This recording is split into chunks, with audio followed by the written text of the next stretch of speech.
Well, many analysts predict that neither Mr. Odinga nor Mr. Kenyatta will win more than 50% of the vote, mandating a heated runoff in April.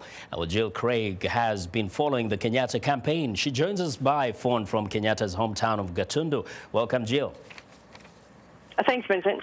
Now, give me a sense of how things were in Gatundu where Uhuru Kenyatta voted. Sure. This morning we got to the polling station about 5:30 a.m. and there was a very long line already at that point. I believe people had been lining up prior to even 5 o'clock in the morning. Mr. Kenyatta was expected to have arrived by about 6. They had anticipated him doing some early voting, but he was delayed until about 11:30. So he came in at 11:30. He brought his mother, which was a lot of people like that.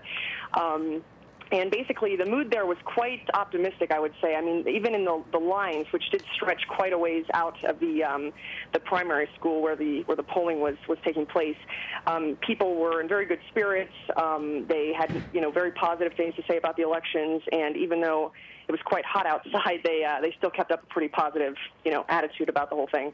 Yes, and we had Mr. Kenyatta was telling people to vote, go back home, and just wait for the results. Did you get the sense that the politicians are really preaching that message of peace?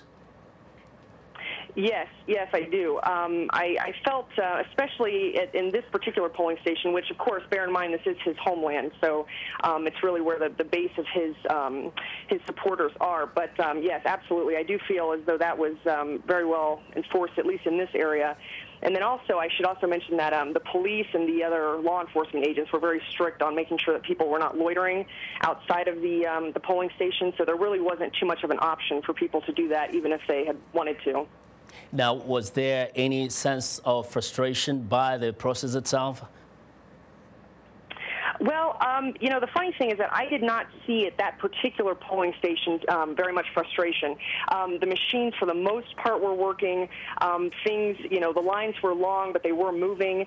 And, the only frustration I heard was one gentleman who told me that he was upset that the grandmothers were were holding up the lines because they required some extra assistance. But even that comment was made with a, very good-willed attitude. So I would say overall people were pretty happy with the results at that particular polling place. Okay, and that's kind of reminds me of the time I covered an election there, and I was at that polling station, and he came with a mother.